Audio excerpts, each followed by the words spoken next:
Well, to start, would you like to say your name and where you are? My name is Yusuke Jinnai, and I'm in Tokyo, Japan. And I think you may know the first question is, who are you as a human being? Yeah.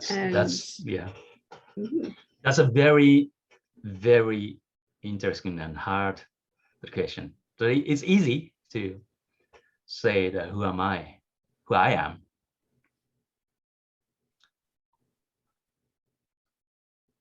Starting with this story. I actually I'm practiced the long time Zen meditation, Zen Buddhism. So here's the story. One story. Bodhidharma, who exported the Buddhism from India to China. Bodhidharma met the emperor, the Chinese emperor at the time. He was asked, "Who are you?" The answer is, "I don't know." That's the shortest answer for your question. Mhm. Long, the version of the answer is that, as I say,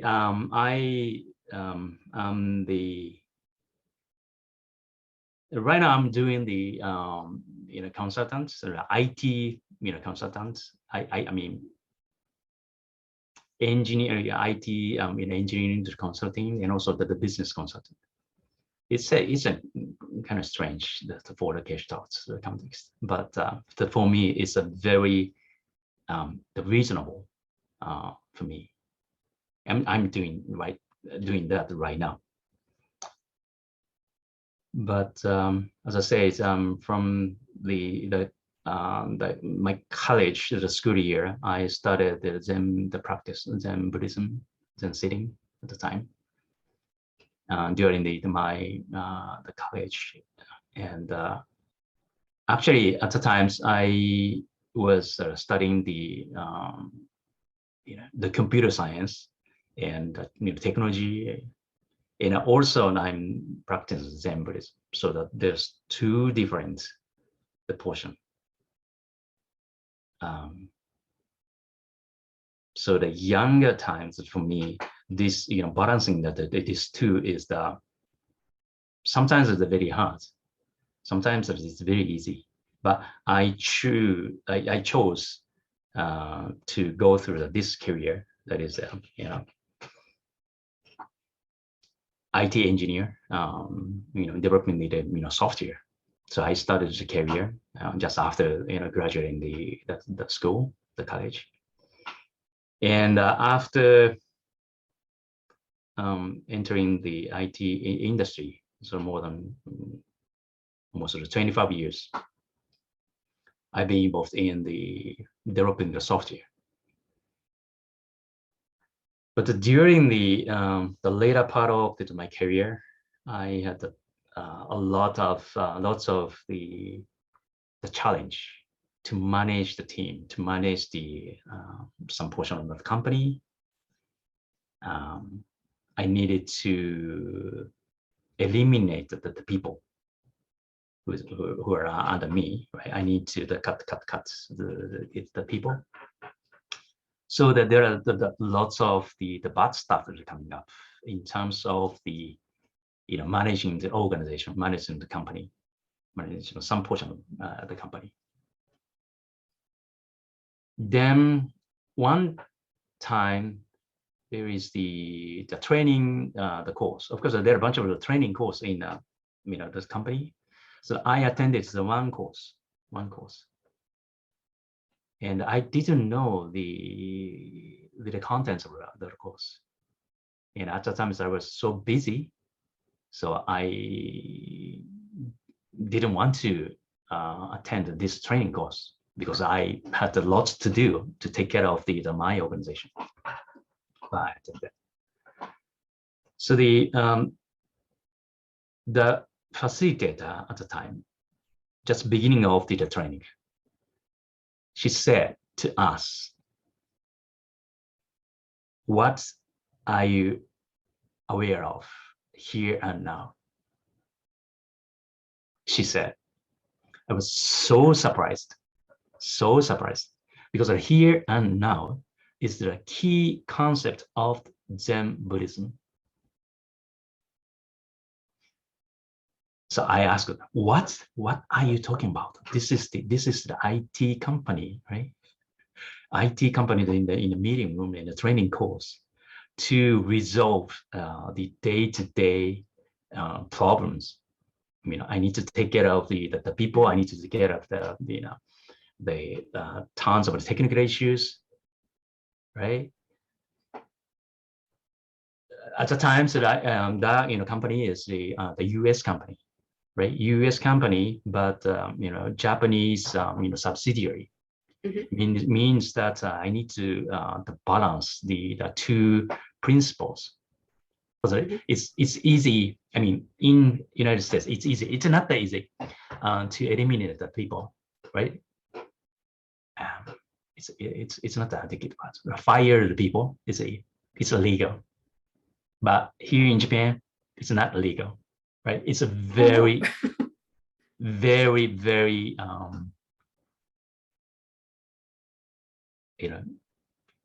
it's illegal. Means that we need to balance. We cannot eliminate the people because of the situation of the business in Japan. But we are part of the global company, so we need to follow the bigger order. So that we are facing the very challenging situation. Just exactly that is happening. I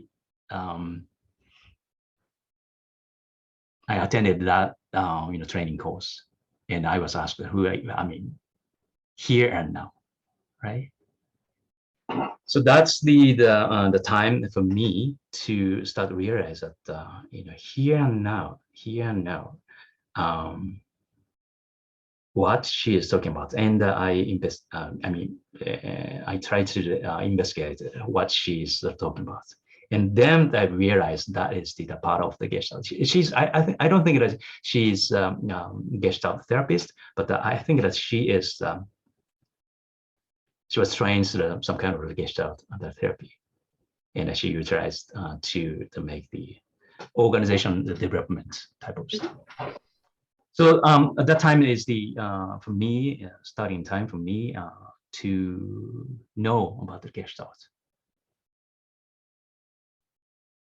So so before the Gestalt, the question is, who are you here and now? I don't know is the short answer. Yeah. That was a slightly longer answer. Yeah. But the other part of the question, I think you may have answered part of it, but it's sort of, I mean, what are some of the qualities of yourself as a person? What are some of the values that you hold in the different parts of your life? I actually, to answer the question, who I am, I have been trying to find who I am. I am the person who is trying to find myself. That is exactly the answer to the question. So I want to be the authentic. I want to be the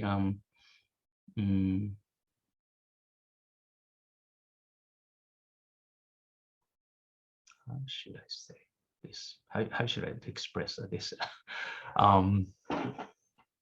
I got to the Be point. Authentic. Yeah, the authentic, and I have lots of energy to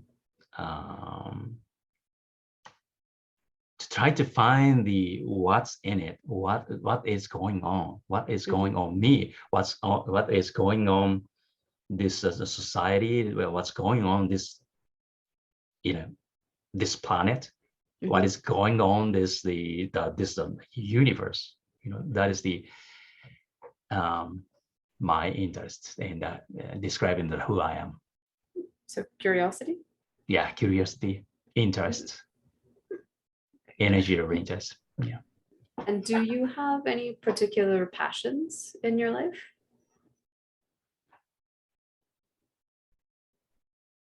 I think that after having the experience that I told you, you know more than 20 the years of being involved in the managing the organization as the software engineer. But my last 5 years or 10 years, my life and work, I want to support the people. I have a passion to support the people, whatever organization, society, or family, or relatives, neighborhoods. I want to support. I don't know why. I want to support. And so support probably, but would you say there are other values that you hold in your life?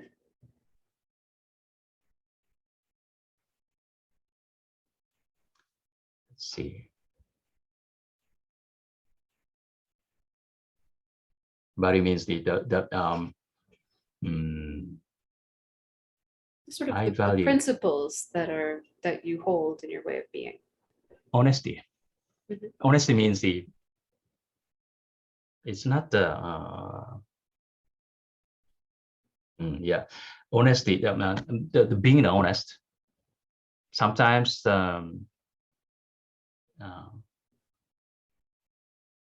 just being in an honesty. Sometimes it's not good. Sometimes it's not good.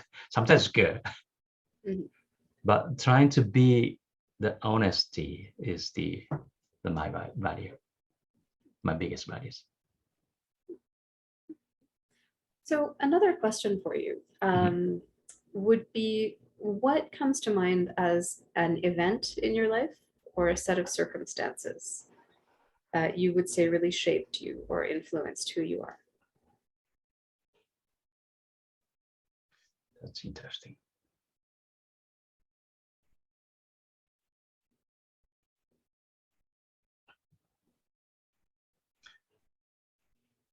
I think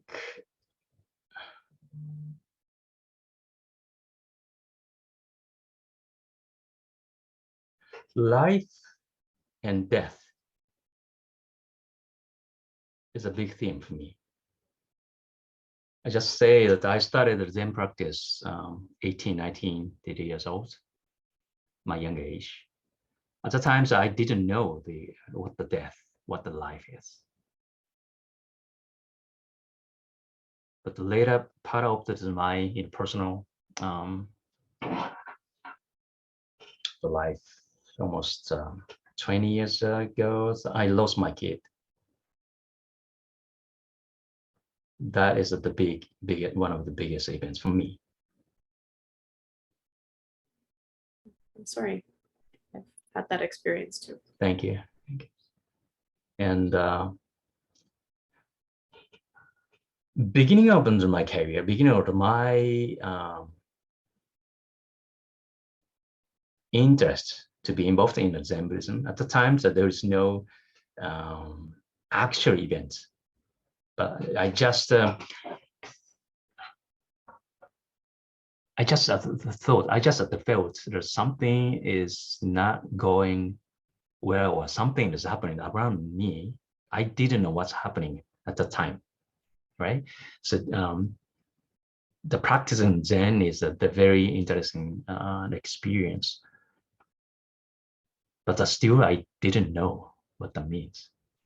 But years later, I had the experience that having the relationship with these people in my team, in my organization, I need to ask them to leave, right? Still, I didn't know at that point still, but just later that I lost my kids. Actually, it's a baby just before our baby born. the baby, heart stopped. Yeah. So we didn't meet. But that was the biggest event. And I realized what that means. I mean, life and death. So after that, the life and death is my biggest theme. Not just only the organization, but also the family, but also the neighborhood, but also the community, all of the relationship. I started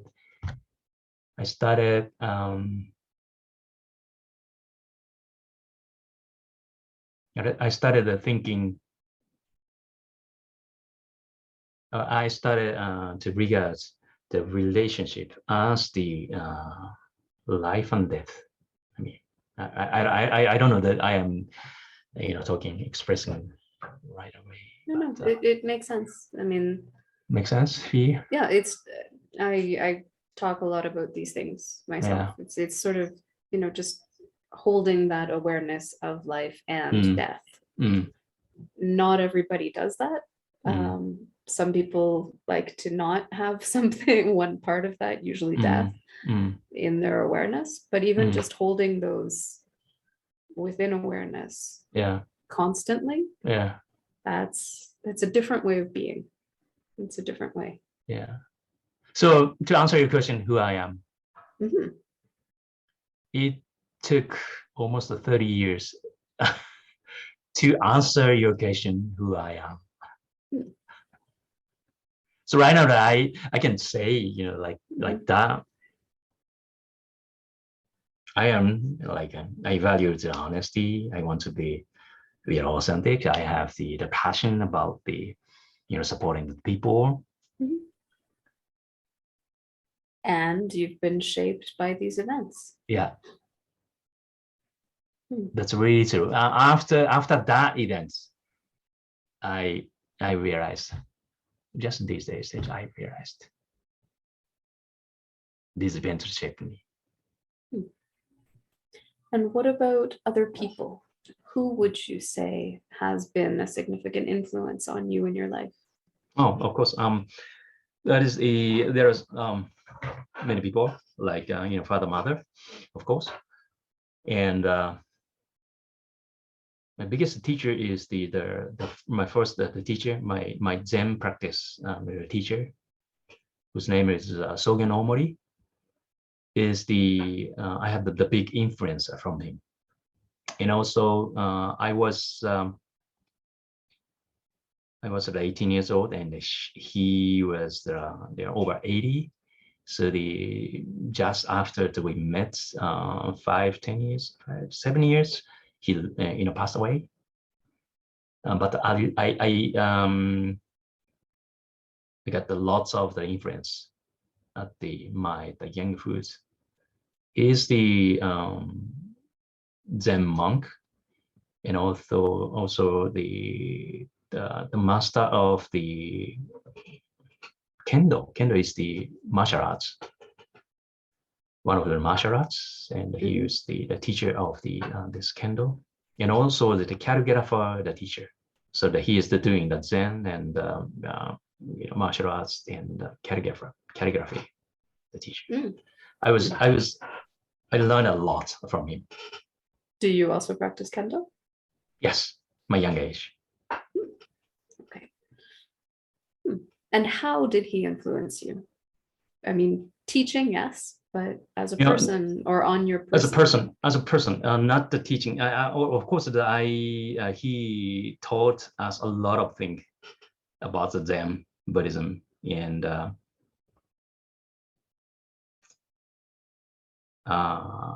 but as a human being, he taught us. He demonstrated his life to us as a human being. To give you an example, Zen master is almost like a guru,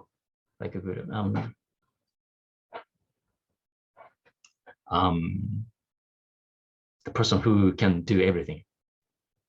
This is what we thought, we expect as a Zen master, but the reality is not.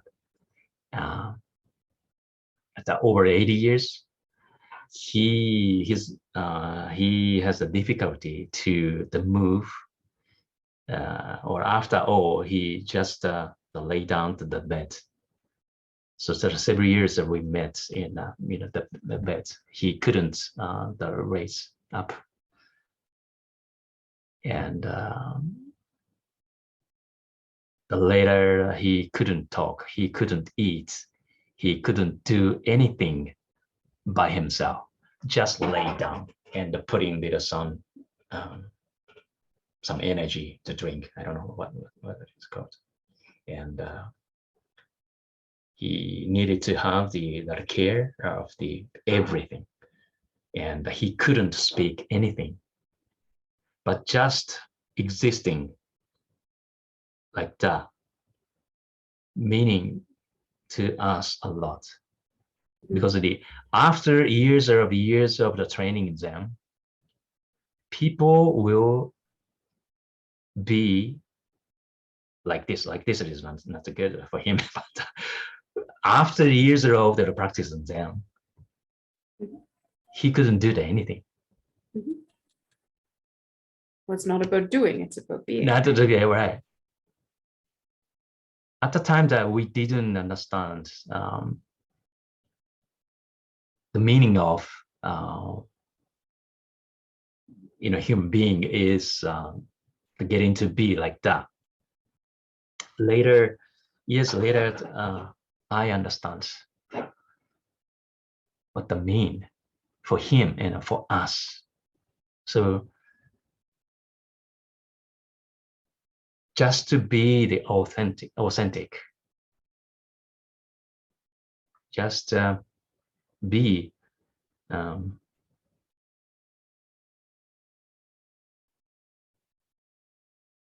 as a human being. That is that we I understand exactly what how he is spending the time on the bed just before his death. So that influenced me a lot. Am I talking? Is that making sense? Yeah. No, I mean it comes back to the same thing almost in that being human is life and death. Yeah. It's living and like dying, and being authentic in that process. Yeah, like Yoda is right. Yoda can do anything, right? Power. Yoda has the power as the using the force.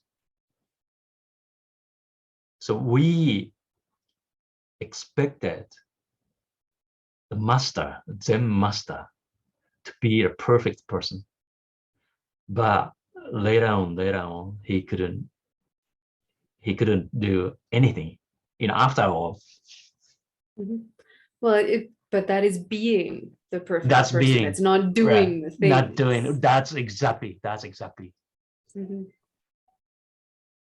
So I learned a lot from him. At that time, I didn't understand. But 40 years later, I started understanding. That's. I mean, I think we all go through those processes with the expectations. Yeah. And then meeting the human being, it's like, oh, that was always you. These were just my expectations. Yeah. So that's the very core experience for me, actually. So sometimes I have the difficulty to talk with the people because I am too honest sometimes. But that's fine. It's going to take some time, but I believe that we can understand each other. I believe. I think so. So another question about a different part of yourself, if that's okay. is how you have come over time to understand and experience yourself within your gender, masculinity, or as a man, whatever that means to you in the world you live in.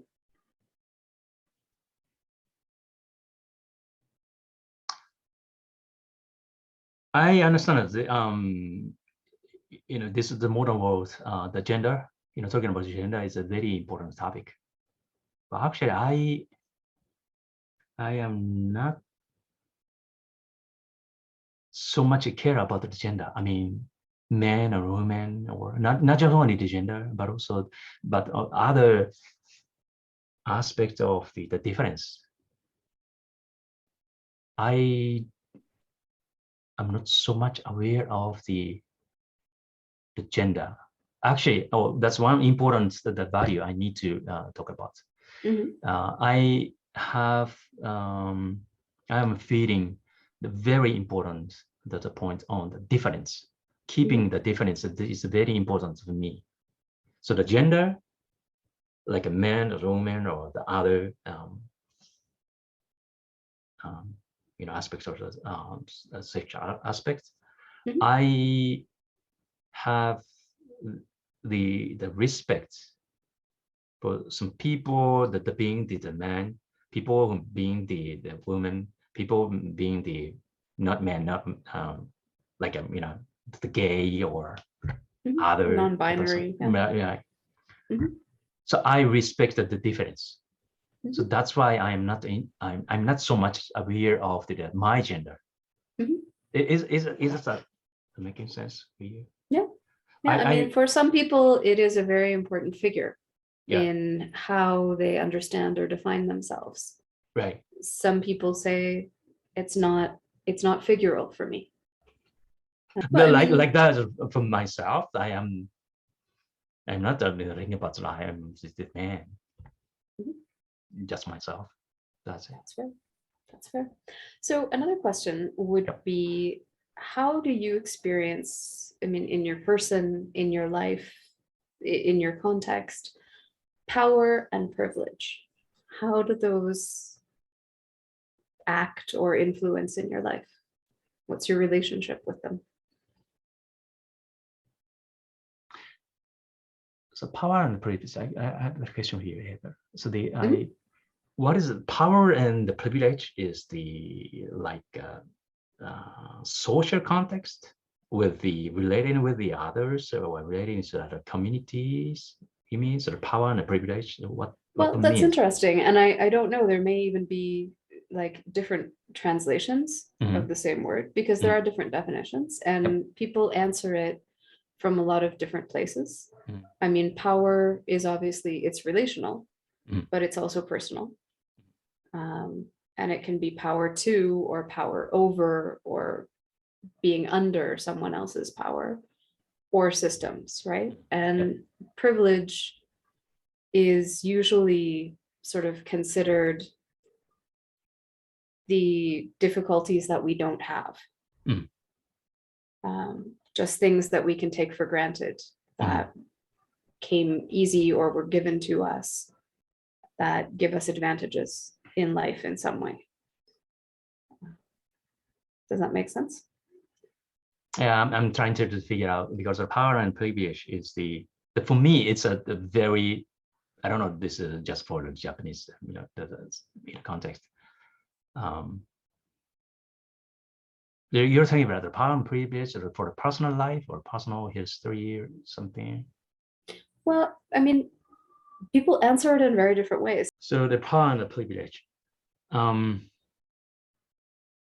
This is just my personal view, my personal perspective. Japanese or Japan as the one of the East Asian culture, the hierarchy is very important in the concept, even though the one intentionally or unintentionally, this is the very basic of the hierarchy, is the very basic of the understanding the relationship or having the relationship with the others. But actually, like I said, I just after graduated college, I entered the company, US company actually. So I was grown up, almost sort of grown up as a like a over 20, 30 years old. I was grown as a Japanese, but after that I was in the US type of culture. So that's why I'm confused. The two totally different culture, because the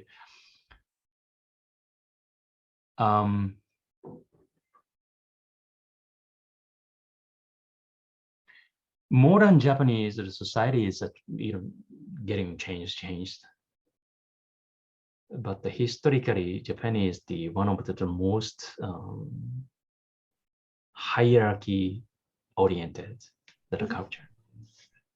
So like like a Zen practice, I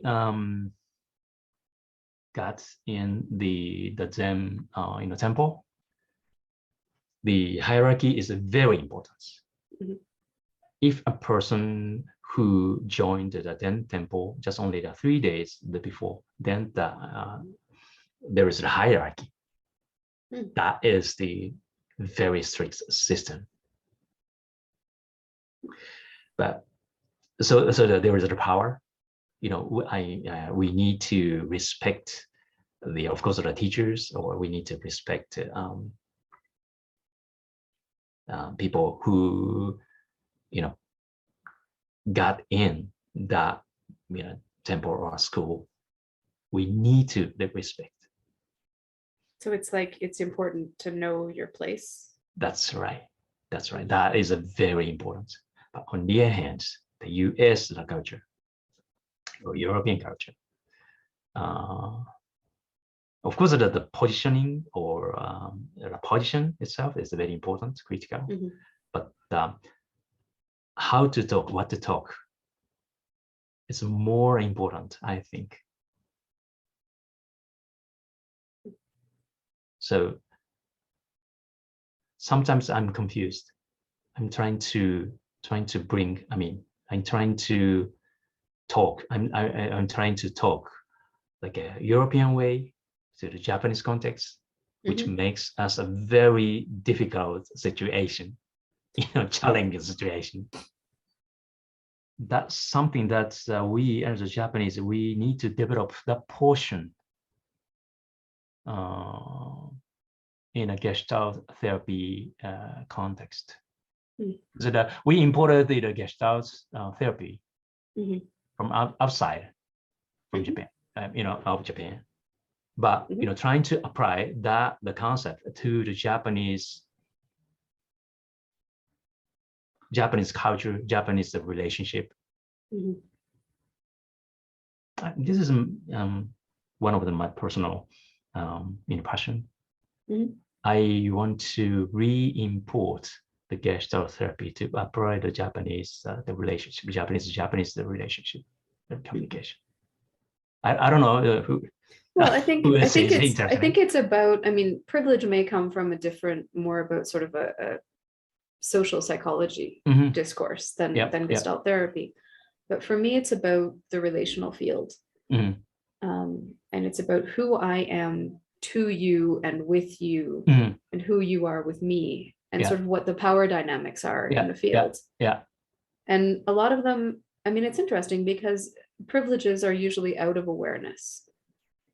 But if I'm really going to understand our relationship and our field of relationship, those come into awareness. And it's like, oh, it does matter that you're a man, I'm a woman. It does matter that you're Japanese, I'm Canadian, and Mexican. It's like, wait a minute, I hadn't realized what this was, or that it matters. It's like, oh, so what is it? And that's your question. What is going on here? Wait a minute. That's the real point that I am feeling. This discrepancy is a good word. Discrepancy. I think that I have something is happening inside of me, or around myself, to be the very Japanese traditional culture, or to be in this modern or Western way of the culture. Something I feel some discrepancy, this border. But actually, that is a very interesting. That's a very interesting experience. Well, I mean, I'm asking the English speaking part of you. Yeah. Which is different. I mean, I have Mexican interjects now. They speak in Mexican Spanish in my head. My grandmother speaks English, but I swear I have a Mexican grandmother who says, like, what? Yeah. It's just so different, the way the cultures come in and what sticks. That's actually one of the very interesting points, because even a Japanese communication, right? This background or context or history is totally different. So we sometimes Japan is like a monolithic culture, like just only one, but reality is not. Japanese is very diverse, right? And person A and person B has totally different story, totally different context and history. But sometimes we misunderstood. We are having the same background. We have having the same context, which is not true, right? I mean, I'm talking about the Japanese communication. Yeah, no, it's the same in Mexico. There is the myth of the cosmic race, which is just all Mexico, all Mexicans. It's like, wait, no, indigenous, rural, urban, Spanish. There's so much diversity. Yeah. But yeah, a monolithic culture is a myth. So that's why I say that I have the big value on the difference. Yeah, the difference is very important for me. So you told me a bit about how you found Gestalt, through that seminar, that experience that you were not expecting. Can you tell me a little bit about what you found in the years that you've been studying and training and working in Gestalt? Yep. This is also that I talked in a previous session with you. I've been training or practicing the Zen Buddhism, Zen meditation from the very young age. And actually, I met the Gestalts at the very almost 20 years ago. But I started the Zen practice, like I'm 18 or 19 years old. At that time, I didn't know any kinds of the Gestalts in my young age. But later, I met the Gestalts, and then I found the coincidence between the Gestalts and the Zen Buddhism. So actually, I'm very surprised why these kind of the people are saying here and now, and awareness, right? Awareness is the key concept of the Zen meditation, and in Buddhism, the meditation. Actually, Zen is all about awareness. I didn't know why this. We imported the Gestalt outside of Japan. Of course, we imported Zen Buddhism from India, from China, from Korea. Right, but that happened a lot longer time ago. It's over 200, 600 years ago. I mean, it's later, almost over 1,000 years ago. So we imported Zen Buddhism, but we adjusted as the Japanese type of the Zen meditation. So it's a totally different from the other point. And anyway, I found the Gestalts like that way, and I'm felt almost surprised. Awareness and here and now, or concentration. Fritz Perls and Laura almost named the Gestalt therapy as a concentration therapy. Right, but it's a the entering the Zen meditation is a concentration. Without a concentration, there's no sort of awareness. And Fritz talked some kind of the experience during the work session. Mini Satori, right? Satori is all about some kind of change, total change inside upside down or inside out. It's a totally change experience. So phenomenology, this tensionalism, paradox of change, all of those kind of the concepts is the same. So it's interesting for me. So you found them, and how have they been meaningful for you? Meaningful? What has it meant for you as a person to find these things in Gestalt training or in practice? I mean, Zen meditation is the doing the just oneself, myself. But the Gestalt is the relationship with the others, the communication, like we have right now. So Heather and myself. This is the some sort of the Gestalt, right? So I think that the Zen meditation and the Gestalt is a very great combination. So having the relationship with the others in a group, sometimes good, sometimes not good. Like not good means sometimes we fight, sometimes we yell at each other.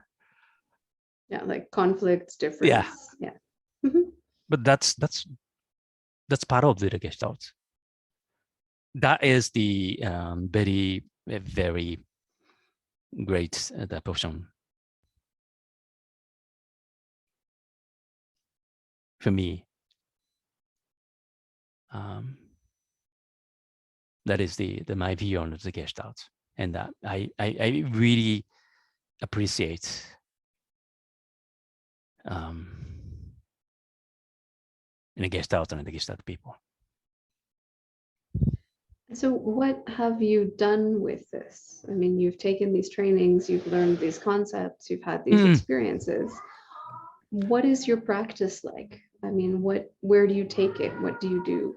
Almost in Japan. That's having the training I had over 10 years ago. I started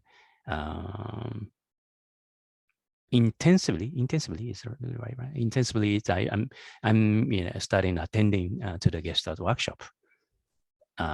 Every weekend, I go to the workshop, practice workshop, training workshop. It's almost in Japan. I've been involved in the training course, and after the graduating the training course, and attending some many various workshops in Japan. And then what are you able to do with that? Do you bring this into your consulting, or how has this given a different flavor to the work that you do? This means this training. What has Gestalt allowed you to do as a practitioner? I don't know. The clear answer to your question in a previous session who are you? And I am the business the consultant or business the coach.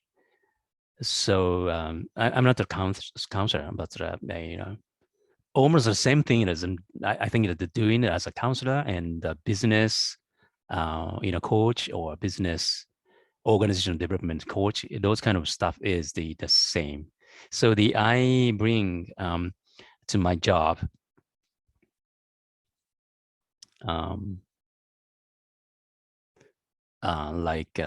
conflict in an organization, and to support the team people or organization people, to realize that we have the conflict, we have the difference, we have the, what degree that we agree, what degree we agree each other, what is the disagreeable point, and it's a very great tool. The Gestalt is a very great tool to have the awareness in terms of the having the relationship with the others. So I'm not saying, but let's use the Gestalt way. I am never talked about this to the people, my clients. Oh, but no. I use It's a secret. I am no. That's the word, word itself. I'm not saying the Gestalt, but what I am doing with them is all about the Gestalt.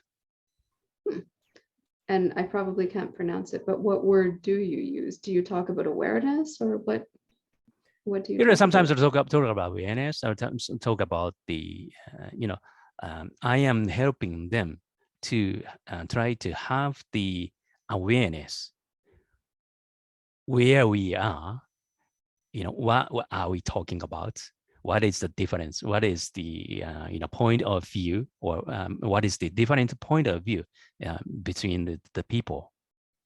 So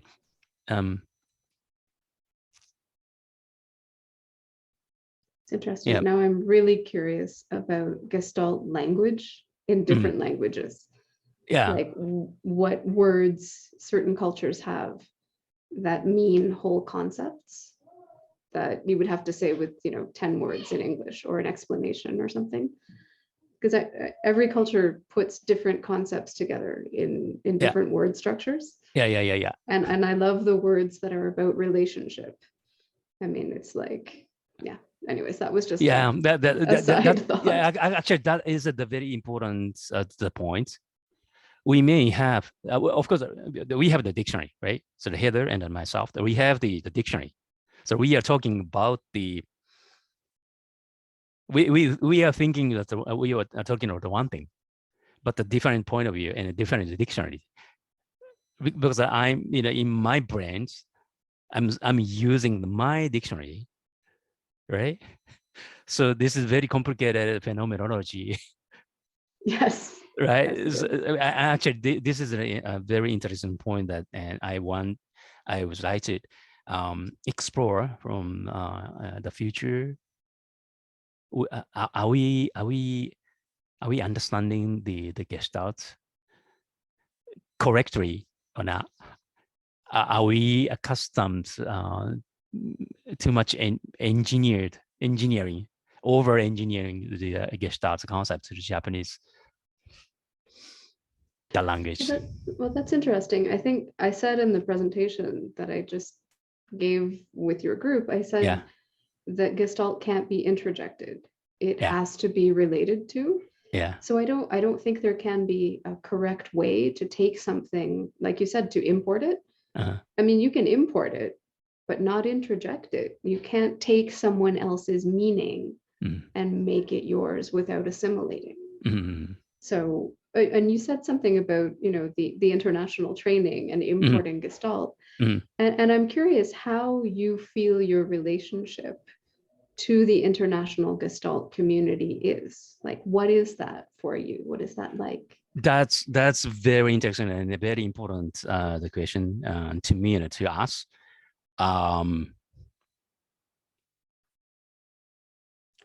To 30 years ago or 40 years ago, some people like Masa or Noriyoshi or other those kind of stuff, the people introduce the Gestalt therapy to the Japanese audiences. And Apora and Ricky, those some people that visited Japan and started the training at the time. But after that, we have the seldom opportunity to direct connecting to the Gestalt the community outside of Japan. So meaning that I would say like Galapagos Gestalt. You know, huh? Galapagos Gestalt. Galapagos Gestalt. So So like many, tortoises on right, an right, right. island. So Okay. many years ago, there's some species that visited island of the Galapagos, and but they're separated, but they have their own way of that advancing. Okay. You know what I mean? That's Do really you feel interesting. like this, or having the relationship with the Japanese Gestalt community? No. I don't know. I'm really curious. I'm really, Yeah. really curious. Let's- And I think something that's so important is just, I mean, maybe it's my bias as an interpreter, Uh-huh. but when it's very different when you have a therapist, like someone who's done the training Yeah. and knows the language, Yeah. interpreting for a presenter who speaks Yeah. a different language. Yeah. Otherwise, so many things get distorted or lost. Yeah. That it's a broken telephone. Like Yeah. the people are not getting what that person was saying. Yeah. And even so, I mean, culturally, there's so many concepts which don't always make a direct translation. Right. Right. But I am really curious, what is happening in the Galapagos Yep. Gestalt. So the Galapagos Gestalt, and I'm not saying that the Galapagos Gestalt is bad or not, and that actually I am debating this issue with my friends and colleagues. We need to have some more contact with the modern Gestalt people or community outside of Japan. I'm not saying that this is our Japanese Gestalt is good or bad, right? I'm not saying it like that. Yeah, but, no. It's a very interesting. It's just my curious. What were you doing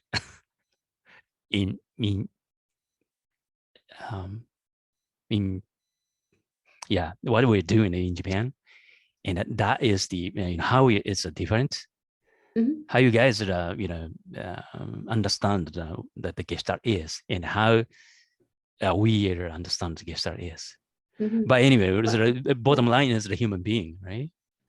Right. And I think that's the fun of these interviews. Yeah. Is it's not even a we, it's an individual Yep. experience and meaning making process and way of understanding things. Yeah. But like I said, I told you the like a meditation, like a Zen meditation or Vipassana meditation.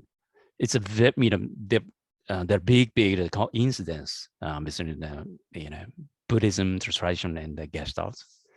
So meaning that still we have a lot of the coincidence and a lot of the very low level of the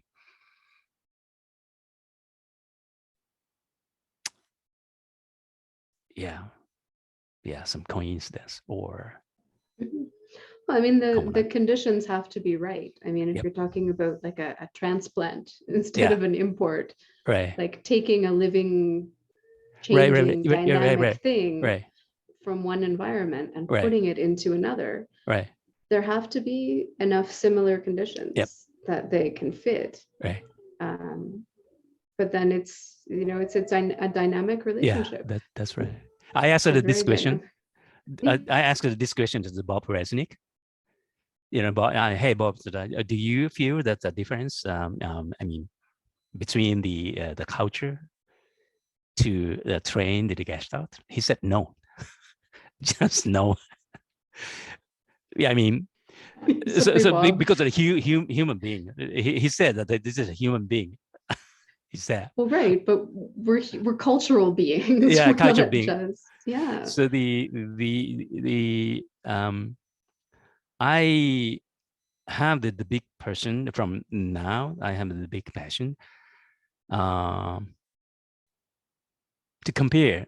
I mean, to compare what we understand, what we are using the Gestalt is which portion is different, which portion is the same. So that's kind of an exercise that is very interesting to me. Well, I think what I hear when I do these interviews, I mean, it's like 5,000 blind people and an elephant. Yeah, yeah, Every single one has a different experience. that's And good. it's, Yeah. I mean, it's all about the way, the angle, the perspective, and your location, your situation, right? Yeah. So. But anyway, that's my point of view. And so what would you say have been some of the most challenging things that you've faced in understanding or working or training in Gestalt? There are two portions. Like the first one is of course the language. For us, it's a very challenging portion. To communicate with the outside of Japan, the language is very challenging. For instance, we had you several weeks ago. We had you inviting you as online. We asked you to have the workshop for the Japanese audiences. Thanks to the IT, we can have. How long the distance from Japan and Mexico? I don't know. get it. It's almost like 12 almost hours in yeah, an airplane. Yes. that's right. They're almost on the opposite side of the earth. That we can have the conversation technically, which is great, right? So we invited you to the Japanese audiences, but we need to prepare the interpreter. That takes the time. So just only the less than the 50% of the communication bandwidth we can have, and plus the translator did a great job to communicate English, Japanese, English, Japanese, English, Japanese, which is great. Yes. But still, this is the challenging thing for us. To have the communication with you or people who don't speak Japanese and people who don't speak English. So that is the challenging portion. And also the practical challenging portion is that we need every time that we need to prepare the translator, which makes the cost higher, right? Yes. Yeah. Anyway, and I mean, it is financially challenging. Right? Financial challenging. That is a small portion, but in terms of having the communication is the bigger portion. On the other hand, challenge that we have in Japan is that, like you said, that the 500, 2,000 people, we 5,000 people, we are seeing the totally different scene. Even though we have the same language in Japan, we sometimes, or quite often, there is some small discrepancy between the person A and the person B, or group A or group B. Sometimes a big discrepancy, sometimes small, sometimes seems like almost the same. So I don't think this is just a matter of the language, because we still have the same languages. We still have the different point of view, each per the person. But that is okay. I mean, that's fine, because that's the Gestalt. So that portion is a challenge, but sometimes it's challenging. That happens in every country. Every institute country has a different perspective. Yeah.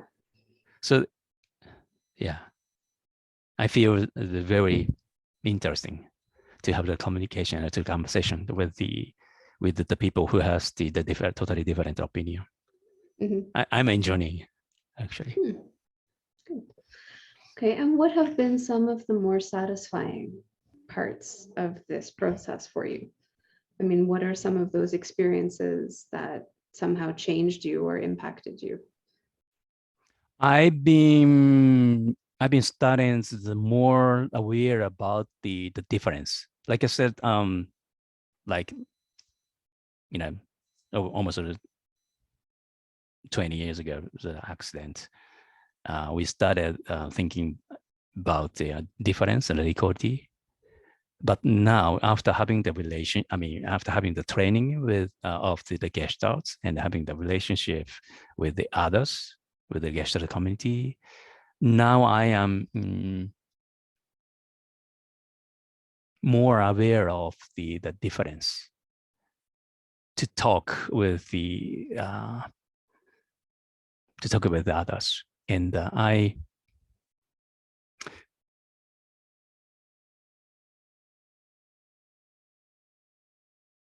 many years ago, I had the difficulty to admit there is the difference or different opinion, right?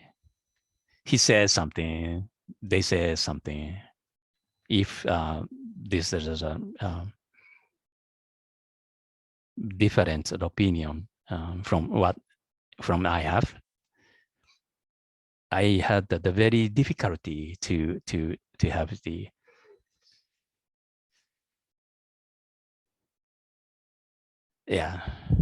to live with them, to to have the difficulty with to live with them.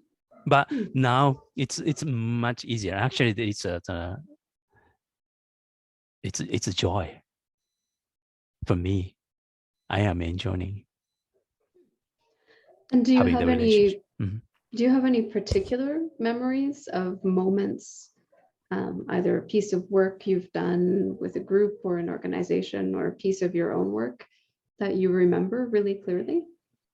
I mean, sometimes people can remember 30 years later 5 words that a therapist said to them.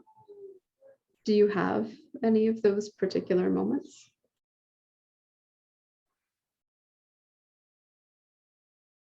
So can I rephrase the in another way? Memories of the a particular experience of a piece of work or I have the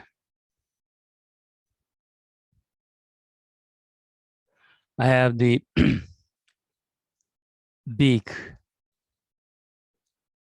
experience having the work.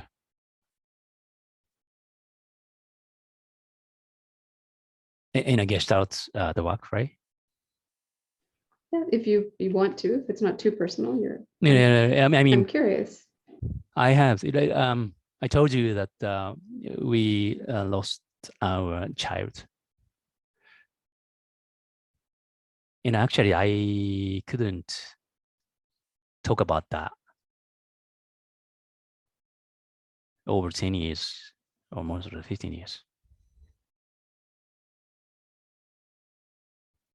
How many years ago? I think it was 5 years ago, or almost 5 years ago. I had the work with the. Actually, that is a Masa. Masa. I had the work with the Masa. I don't know that how I started the dialogue with him. I didn't intentionally. I didn't try to touch that portion, but I had the big. That is the biggest experience in my life, in my Gestalt life as well. That is a big experience for me to experience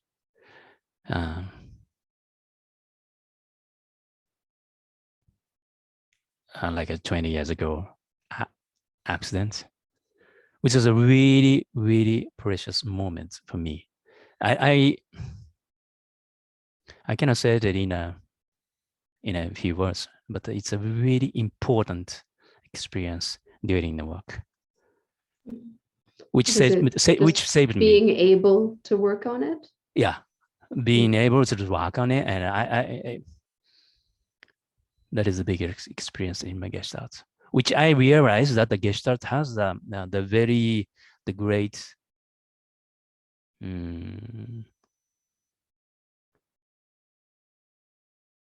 great, how do you say, Gestalt as a tool, as the Gestalt way is the very powerful method. I realized. Yeah, that's one, just only one experience. Of course, I have many, so many work with so many people, but that just one experience made me aware that the Gestalt value, Gestalt practice value. Hmm. Yeah. And so you said that you are enjoying, these debates about what Gestalt is and what it Mhm. means. What do you think is next? What do you want to do with this, or where do you think the different communities you're involved with are taking it?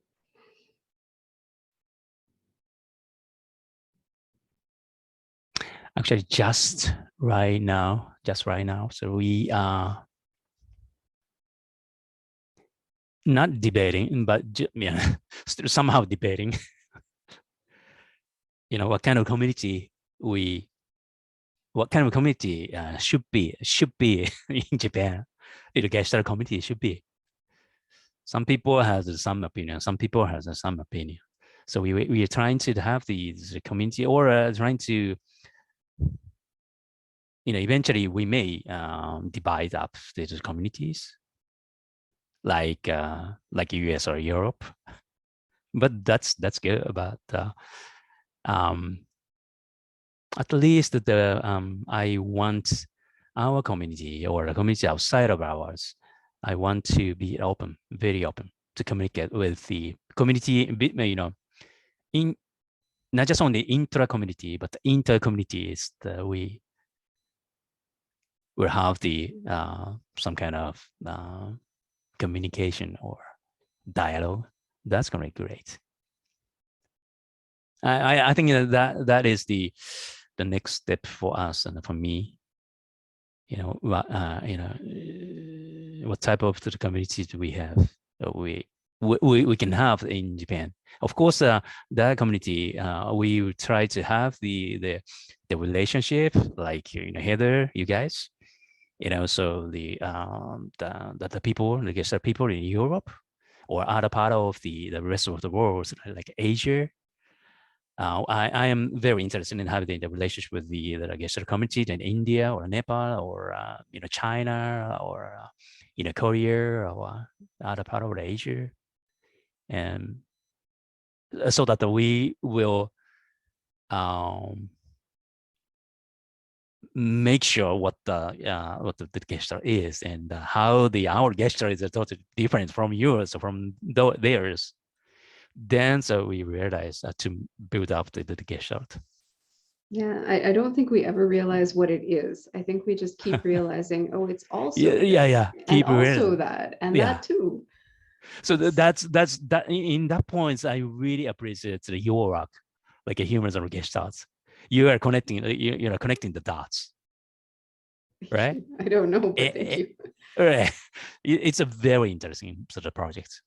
So that's why I'm here. Yeah. Well, thank you.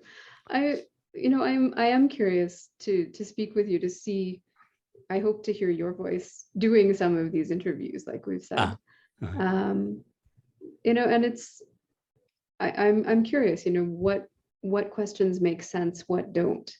And we've talked about this, in parts that are not recorded, but I appreciate your openness to answer my curiosity, and do you have other questions? What would be an important question for you to ask people in Actually, an interview like this?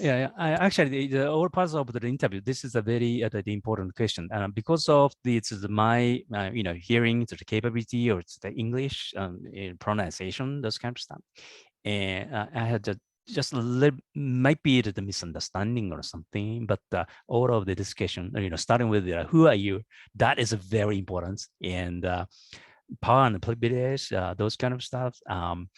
I told that in Japanese context that we have the less opportunity to talk about the power privilege, but it doesn't mean that we are not carrying the power and privilege. Still here in Japan, so we have many so many lectures about this. So Yeah, these Hui educations, prime privilege educations that made me think of the these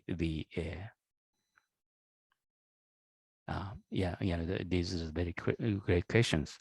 Mhm. And what else? Male and female. Mhm. That is almost for me is a part of the difference and the equality. So maybe that is also the part of that which is important to me. Yeah, and your set of observation is very interesting to me. Okay, well, we'll see. Very We'll interesting. see how they work for you. Yeah. And we'll see if there's anything that you want to add. I mean, obviously everything sort of goes in its own direction in the conversation, but I yeah, is enjoy there this anything conversation. that you would like to add to this conversation? Is there You know, any other part of had you? I talked a lot. I don't know how much I can transfer to you, but I really enjoy the conversation with you. I really appreciate it, Heather. Okay, well, me too. So thank you. Why don't we stop this here? Yeah.